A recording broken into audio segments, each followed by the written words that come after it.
Welcome. Tonight, I will tell you a story about a young boy who had to learn the hardest lesson of all, how to master the wild storms inside his own mind. High above the clouds, hidden at the very top of a steep mountain, stood the ancient monastery of Cloud Peak. The air up there was thin and freezing, and you could always hear the loud, howling mountain wind. But inside the heavy stone walls of the monastery, there was a deep, perfect silence. In the center of the great hall sat a giant, warm, glowing crystal.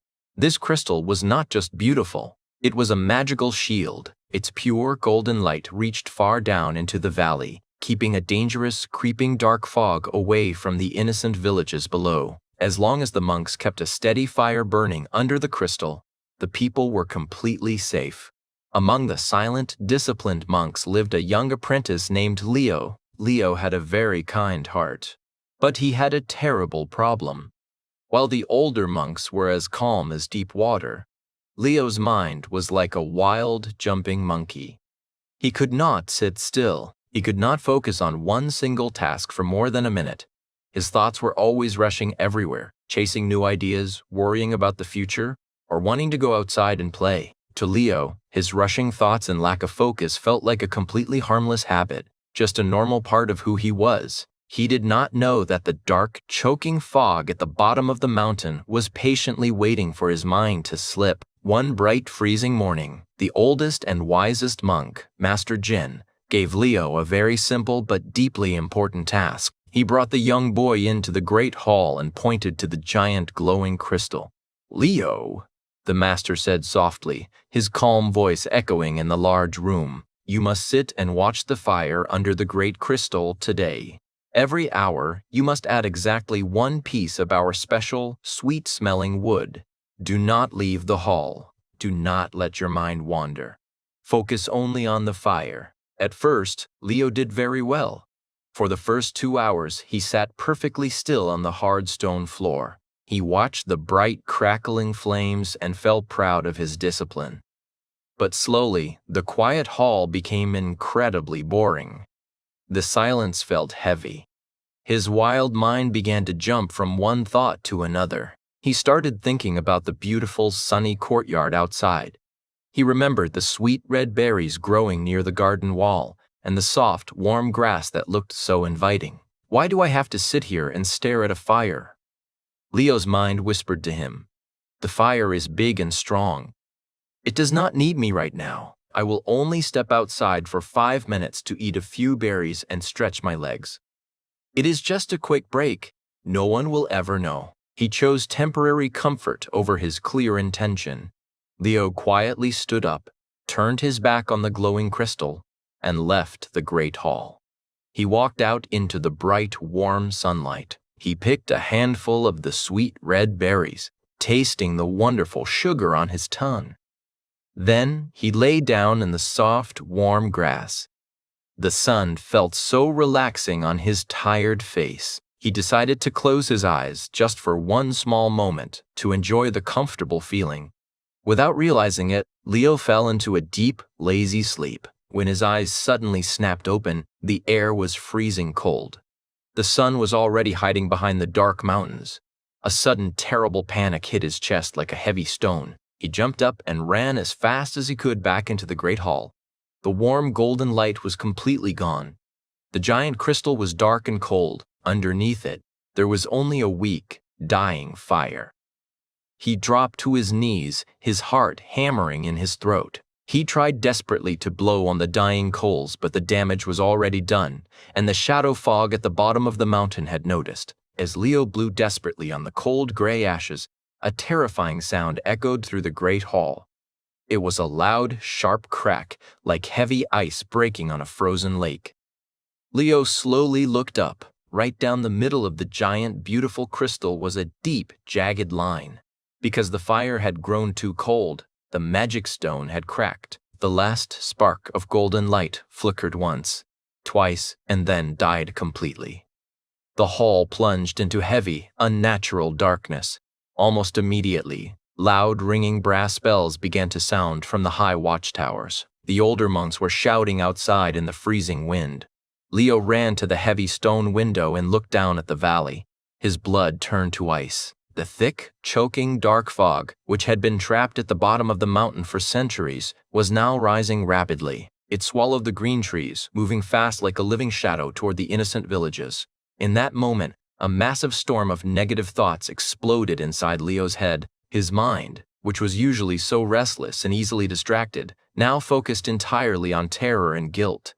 His inner voice attacked him without mercy. "I am completely useless," his mind whispered sharply. "I always fail. I cannot do anything right. Because I was lazy. Because I wanted to sleep in the grass. Everyone is going to suffer. I cannot fix this. It is too late." The situation required urgent, immediate action, but Leo did nothing. He let his chaotic emotions completely control him. Instead of running to find help or trying to build a new fire, he simply froze in fear. He fell heavily to his knees on the cold stone floor, put his hands over his face, and began to cry. He was entirely paralyzed by the powerful storms of his own mind. Suddenly, the heavy wooden doors of the hall flew open. Master Jin ran into the room, his face serious and tense in the dark. Leo looked up with wet, frightened eyes. He was waiting for his master to shout at him, to punish him, or to use his great wisdom to magically save the valley. But Master Jin did the exact opposite. Master Jin did not shout. He did not look at the crying boy with anger or disappointment. Instead, he walked quickly and purposefully to the center of the dark hall. With a heavy metal tool, the old master struck the broken crystal. He broke off one single, jagged piece from the very center. It was the only part of the great stone that still held a tiny spark of magic. It was a small, warm stone, glowing with a very weak, golden light. Master Jin walked over to Leo. He reached down, grabbed the boy's shaking hands, and pressed the small stone firmly into his palms. "Listen to me carefully, Leo," Master Jin commanded, his voice sharp and serious over the loud sound of the ringing brass bells. "I am too old to climb the mountain, and the other monks must stay down here to protect the gates. You are the only one who can fix your mistake. You must take this stone to the very top of the mountain, to the peak of mirrors, to catch the morning sun." Leo stared at the small, glowing light in his hands. His breathing was fast and shallow. He was trembling with terror. "But master," he cried out, "I cannot. My mind is too weak. I am too easily distracted. I am too afraid of the dark fog." "The dark fog is not your real enemy," the wise monk replied, looking deeply into Leo's panicked eyes. "You must step out into the thick, blinding gray fog alone. But beware, Leo. The steep rocky path to the peak of mirrors is alive. It will read your mind. It will show you your deepest fears and your greatest failures. If you feed those negative thoughts, the path will destroy you. You must control your focus, or our valley will be lost forever." Master Jin pulled Leo to his feet. He pushed the terrified boy toward the entrance of the monastery. There was no time to argue. There was no time to cry or hide behind his powerful teacher. Leo was forced completely out of his safe, comfortable life. He stepped outside into the freezing, violent night. The wind howled loudly, and the thick fog immediately wrapped around his legs. Master Jin pushed the heavy wooden doors shut with a loud, final thud. Leo was completely alone in the dark. As the heavy wooden doors closed behind him, Leo's wild mind became his greatest enemy. Leo began to climb the steep, rocky path. The mountain was completely covered in thick, blinding gray fog. The wind pushed violently against his chest, trying to knock him down, but he held the small, warm stone tightly against his heart. As he climbed higher, the shadow fog began to move around him like dark, whispering shadows. It was not just cold air. It was a dark magic that reached directly into his wild mind, searching for his deepest fears. Suddenly, the gray fog changed shape. Leo gasped and stopped walking. Standing in front of him on the rocky path were the faces of the people from the valley. The fog had created perfect illusions of angry villagers. They pointed their long, dark fingers at him, their eyes full of hatred. "You are completely useless," the shadowy faces whispered, their voices carrying on the freezing wind. "You are weak. You are lazy. You destroy the light because you only care about your own comfort, and now you will destroy us all." The cruel voices echoed loudly inside his head, his heart hammered in his chest, and a heavy sadness crushed his spirit. "They are right," his negative inner voice agreed. "I am a failure. I should just drop the stone and quit right now." His hands shook violently. He opened his freezing fingers, almost dropping the small glowing crystal into the endless darkness below. But then, he remembered Master Jin's serious eyes. "The path will read your mind. If you feed those negative thoughts, it will destroy you." Leo squeezed his eyes shut. He realized he had a choice. He did not have to accept the lies of the dark fog, and he did not have to believe his own panic. He decided to challenge the negative thoughts. He opened his eyes, stood up straight, and spoke out loud to the terrifying shadows. "No!" he shouted firmly into the wind. "I made a terrible mistake today, but I am not my mistakes. I am here to fix it." To stop his mind from rushing, Leo used a simple, powerful tool. He practiced mindfulness. He stopped looking at the illusions. Instead, he focused entirely on the present moment and his physical senses. He felt the rough, cold rock under his boots. He felt the comforting heat of the small stone in his hand. He listened only to the steady sound of his own heavy breathing. Breathe in the cold air. Breathe out the fear. He took a single step forward. Breathe in. Breathe out. He took another step. Because Leo refused to give his attention to the negative illusions, the dark shapes immediately lost their power. Slowly, the terrifying, angry villagers dissolved back into harmless, quiet mist. He had defeated the voices of his past, but the ultimate test of his focus was waiting at the top. Just before the sun began to rise, Leo finally reached the very top of the mountain. This was the Peak of Mirrors, the highest and most dangerous point in the entire kingdom. The environment was absolute, terrifying chaos. The dark fog was thick and heavy, swirling violently around him like a wild hurricane. The screaming wind ripped at his clothes and pushed hard against his tired body, trying to throw him off the edge of the steep cliff. In the exact center of the peak stood a cold stone pedestal. Leo knew he had to place the glowing crystal directly on top of it to catch the first light of the morning, but the dark fog did not want him to succeed. It attacked his mind with terrible, overwhelming speed. It threw terrifying visions of a dark, hopeless future directly into his eyes. Suddenly, Leo's mind began to scatter again. His old bad habits returned in the middle of the storm. He tried to multitask his worries. He worried about his feet slipping on the wet ice. He worried about the choking fog entering his lungs. He worried that he was too late, that the sun would never rise, and that the village was already completely destroyed. His brain jumped frantically from one massive fear to another. The glowing crystal in his hand began to grow cold and heavy. He was losing his balance, and he was losing his balance, and he was losing his mind. Then, he stopped. He remembered that a confused mind is a weak mind. He realized he could not fight the wind, the fog, and the future all at the same time. He needed a clear intention. He needed to focus on one single task. Leo squeezed his eyes tightly shut. He blocked out the terrifying illusions. He blocked out the dizzying height. Instead of looking at the dark chaos, he used his imagination. He visualized his goal with absolute clarity. In the darkness of his own mind, he painted a picture of a bright, warm morning sun. He imagined the sweet smell of the valley and a perfect circle of light spreading across the green grass. He felt the future warmth on his cold skin. He did not fight the screaming wind. He ignored it. He did not fear the dark fog. He ignored it. His chaotic thoughts stopped rushing. His mind became perfectly silent, sharp, and still. He opened his eyes. He saw only the cold stone pedestal. He took one step. He reached out his hand. He placed the stone. Leo placed the small, glowing stone directly into the center of the cold stone pedestal. He did not let his mind wander for even a single second. His focus was absolute and completely unbreakable.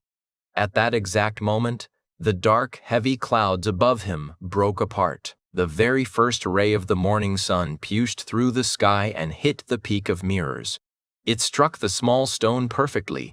Instantly, a massive shockwave of golden light exploded from the peak. The light was so pure, so incredibly bright and powerful, that it swept down the steep mountain like a warm, silent wave. Wherever the golden light touched the mountain, the terrifying shadow fog completely dissolved. In just a few breathtaking seconds, the dark, choking fog burned away entirely, leaving behind a beautiful, clear blue sky over the peaceful valley below. The howling, screaming wind finally stopped. Perfect silence returned to the world. Leo fell back onto the hard rock. He was completely exhausted. His body ached from the freezing cold and the difficult climb, but his heart was filled with a deep, quiet peace. For the first time in his life, the wild storm inside his mind was completely gone. A few hours later, after the sun had fully risen, Master Jin climbed the mountain path to find him. The old monk looked down at the bright, safe valley and smiled warmly at his young apprentice. "The magic of the crystal saved us," Leo whispered tiredly, looking at the stone resting on the pedestal.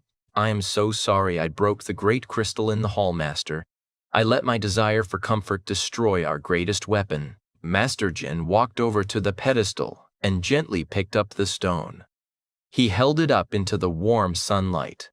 "Leo," the wise monk said softly, "this crystal has no magic at all. It is just a simple piece of glass. It is only a focusing lens." Leo stared at the old man, deeply confused. "But if the stone has no magic, what created the golden light?" "The light that saved the valley did not come from the stone," Master Jin revealed, his voice full of immense pride. "It came from you. The fog was created by fear and distraction, and it could only be defeated by absolute clarity. A focused mind is the most powerful force in the world. The glass only amplified the pure, disciplined intention of your own mind. Now let us look back at the story of the young boy and the dark fog. Take a deep breath, relax, and listen to his journey one more time, simply and slowly." High in the mountains, a boy named Leo lived in a quiet monastery. The monastery protected the valley from a dangerous, dark fog. Leo had a wild mind. He got distracted very easily. One day, he had a very important job. He had to watch the magical fire. But because he was lazy and wanted to be comfortable, he went outside to sleep in the grass. Because he was distracted, he let the magical fire go out. Because the fire died, the dark fog attacked the valley. Leo was very afraid. His negative thoughts attacked his mind. His mind told him to give up. He felt completely useless. He let his fear control his actions. But Leo's master gave him a small piece of glass. Leo had to climb the dangerous mountain to fix his mistake. The dark fog was waiting for him on the mountain. The fog whispered terrible lies to him. It tried to make him afraid of his past. But Leo learned to control his wild mind. He did not listen to the dark fog. He challenged his negative thoughts. He practiced mindfulness. He focused only on his breathing. He focused on one step at a time. At the top of the mountain, the wind and the fog tried to stop him. They created a terrible storm. But Leo ignored his fear. He set a clear intention. He focused entirely on his goal. He placed the glass safely on the stone. When the morning sun hit the glass, a bright light exploded. The bright light destroyed the dark fog. The valley was safe again. In the end, Leo learned a powerful lesson. The true magic was not the piece of glass. The true magic was his own disciplined mind. My name is Leo. Today, I am the oldest and wisest master of the Cloud Peak Monastery. But many years ago, I was just a foolish, distracted boy. When I was young, I thought my biggest enemy was the terrifying dark fog that lived at the bottom of our mountain. But I was completely wrong. My biggest enemy was the wild, undisciplined voice inside my own head. I still remember the terrible day the great crystal cracked. It happened simply because I wanted temporary pleasure. My tired eyes felt heavy, and my undisciplined mind convinced me that sleeping in the soft, warm grass was more important than my duty to the valley. I chose comfort over my clear intention, and I almost destroyed everything. I remember the absolute terror I felt when Master Jin forced me out into the freezing storm. As I climbed the steep mountain path, the dark fog completely surrounded me. It used my own negative thoughts against me. It whispered all of my past failures directly into my ears. It told me I was weak, lazy, and useless. For a terrible moment, I almost believed those lies. My hands shook and I almost dropped the glowing stone into the darkness forever. But then I felt the rough, cold rock under my hands. I took a deep breath. I realized that the screaming storm outside was not the real problem. The real storm was my own fear. So I didn't fight the fog. I didn't argue with my negative thoughts. I just stopped listening to them. I chose one clear intention, and I gave it all of my focus. When I finally placed the glass on the pedestal, the golden light exploded, and I felt a perfect, beautiful silence in my head. That was the day I truly understood. A disciplined mind is stronger than any magic in the world. And so, the story of Leo and the Peak of Mirrors comes to a quiet, peaceful close. In our own lives, we do not have magical glowing crystals or physical shadow fog. But we all have our own kind of fog, don't we? It is the fog of constant distraction, the endless desire for easy comfort, and the loud negative thoughts that tell us we are not good enough. When we chase temporary pleasure, just like Leo sleeping in the warm grass, we let the fire of our true potential slowly die out. Many people wait for a sudden burst of motivation to save them. They wait for their environment to be perfect, or for someone else to fix their problems. But motivation is just a passing feeling, and the world will always be full of chaos. What you truly need is a mind that you can completely control. You need to become the master of your own focus. Always remember this powerful truth. You cannot calm the storms of the world. But when you discipline your mind, the storms can no longer touch you. If this story helped you find peace and focus today, please like the video and subscribe to our channel for more meaningful English stories. I would love to hear from you. Tell me in the comments below, what is one distraction you want to remove from your life today? You can also listen to this story again to train your English focus and practice your pronunciation. Have a wonderful, disciplined day, and never let the fog steal your light.